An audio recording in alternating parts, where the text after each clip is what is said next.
Perkenankan kami berbagi kesalahan dalam sholat. Pertama, sholat terlalu cepat. Nabi SAW memerintahkan kita untuk bersikap tenang dalam setiap gerakan sholat. Beliau SAW mengajarkan kepada orang yang sholatnya terlalu cepat, jika kamu hendak sholat, berwudulah dengan sempurna. Setelah itu berdirilah menghadap kiblat. Berdirilah dengan tegak dan tenang. Lalu bertakbirlah. Lalu bacalah Al-Quran yang kamu anggap mudah. Setelah itu rukuklah sampai kamu benar-benar tenang dalam rukukmu. Lalu berdirilah i'tidal sampai kamu benar-benar tegak berdiri. Setelah itu, sujudlah sampai kamu benar-benar tenang dalam sujudmu. Lalu duduklah sampai kamu benar-benar tenang dalam dudukmu. Lalu sujudlah sampai kamu benar-benar tenang dalam sujudmu. Setelah itu duduklah dengan tenang. Dan lakukanlah seperti itu dalam semua salatmu. Muttafaqun alaih. Kedua, melakukan gerakan yang berlebihan. Para ulama menyatakan bahwa gerakan yang berlebihan dan diulang-ulang tanpa kebutuhan bisa membatalkan sholat. Imam Ibnu Utsaimin menjelaskan, gerakan dalam sholat bisa membatalkan sholat jika 1. Dilakukan terlalu banyak. 2. Tidak ada kebutuhan. 3. Berturut-turut artinya tidak terpisah. Jika gerakan yang banyak tersebut dilakukan secara terpisah-pisah, maka tidak membatalkan sholat. Jika ia bergerak 3 kali pada rakaat yang pertama, kemudian bergerak lagi 3 kali di rakaat kedua, kemudian bergerak 3 kali juga di rakaat ketiga, dan bergerak juga 3 kali di rakaat keempat, yang jika gerakan-gerakan ini digabung, tentunya banyak gerakannya. Akan tetapi, tatkala gerakan-gerakan tersebut terpisah-pisah, maka jadi sedikit karena terpisah pada setiap rakaat, dan hal ini tidak membatalkan sholat. Syarhul Mumti'. Ketiga, mendahului imam atau membarengi imam. Nabi SAW menjelaskan bahwa imam itu ditunjuk untuk diikuti. Kita ruku setelah dia ruku, dan kita sujud setelah dia sujud, tanpa mendahuluinya. Bahkan Rasulullah SAW memberi ancaman berat bagi mereka yang mendahului imam, bahwa Allah akan mengubah wajah mereka seperti wajah keledai. Dari Abu Hurairah radhiyallahu anhu, Nabi SAW bersabda, yang artinya, hendaknya orang yang mengangkat tangannya sebelum imam, dia merasa takut. Allah akan mengubah kepalanya menjadi kepala keledai.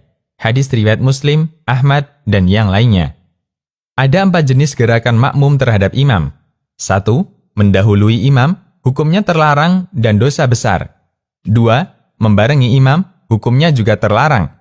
3. Terlalu telat dari imam, seperti terlalu lama sujud, sementara imam sudah tasyahud. Ini juga dilarang. 4. Mengikuti imam. Inilah yang benar. Makmum bergerak setelah imam sempurna bergerak. Dalil bahwa para sahabat tidak membarengi imam adalah hadis dari Al-Bara' bin Azib radhiyallahu anhu. Beliau menyatakan, kami dahulu salat di belakang Nabi SAW. Apabila Nabi mengatakan, Sami'allahu liman hamidah, maka tidak ada seorang pun di antara kami yang menyondongkan punggungnya sampai Nabi SAW meletakkan dahinya di tanah. Muttafaqun alaih.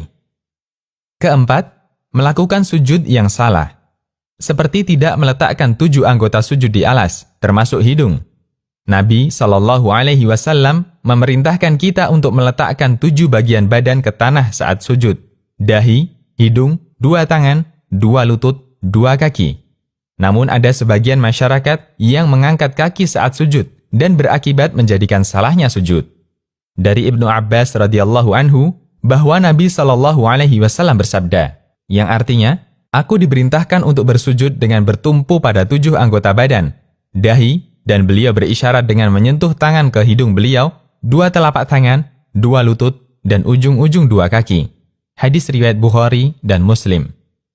Kelima, meletakkan siku di alas ketika sujud. Nabi SAW melarang kita untuk menyerupai binatang ketika sholat, termasuk di antaranya menyerupai anjing ketika sujud. Bentuknya adalah meletakkan siku di lantai ketika sujud.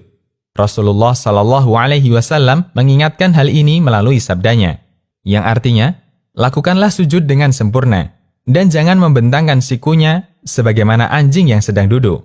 Muttafaqun alaih. Keenam, aurat terbuka ketika sujud. Bagi mereka yang kurang perhatian, terkadang terbuka bagian belakang celananya, sehingga terbuka auratnya. Allah Subhanahu wa Ta'ala berfirman, yang artinya, "Wahai Bani Adam, gunakanlah perhiasan kalian setiap kali menuju masjid." Quran Surat Al-A'raf ayat 31. Dan bagian dari menggunakan perhiasan di masjid adalah memakai pakaian yang menutup seluruh aurat. Jika ada orang yang merasa auratnya terbuka, dia harus segera menutupnya agar sholatnya tetap sah. Asy-Syirazi, yaitu salah seorang ulama Syafi'iyah, mengatakan, jika bajunya diterpa angin hingga terbuka auratnya, kemudian langsung dia tutup kembali, maka salatnya tidak batal. Al-Muhadzab. Ketujuh, tidak melakukan takbiratul ihram. Takbiratul ihram termasuk rukun salat, sehingga siapapun yang tidak melakukannya, maka salatnya batal. Dan di antara syarat takbiratul ihram harus dilakukan dengan berdiri. Sebagian orang ketika menyusul imam, dia membaca takbiratul ihram sambil bergerak turun. Ini tidak disebut takbiratul ihram, tapi takbir intikal. Dalam ensiklopedi fikih dinyatakan, orang yang sholat wajib melakukan takbiratul ihram sambil berdiri dalam kondisi yang mengharuskannya untuk berdiri. Dan disebut berdiri jika posisi punggung tegak. Karena itu, tidak sah jika takbiratul ihram dilakukan sambil duduk atau sambil menunduk ruku'. Al-Mawsu'ah Al-Fiqhiyah. Kedelapan, melirik atau tidak melihat tempat sujud ketika sholat. Dianjurkan untuk melihat tempat sujud dan tidak melihat ke tempat lain. Aisyah radhiyallahu anha menceritakan, Rasulullah shallallahu alaihi wasallam masuk Ka'bah untuk mengerjakan sholat. Dalam pandangan beliau tidak meninggalkan tempat sujudnya, yaitu terus mengarah ke tempat sujud, sampai beliau keluar dari Ka'bah. Hadis riwayat Al-Hakim dan Al-Baihaqi.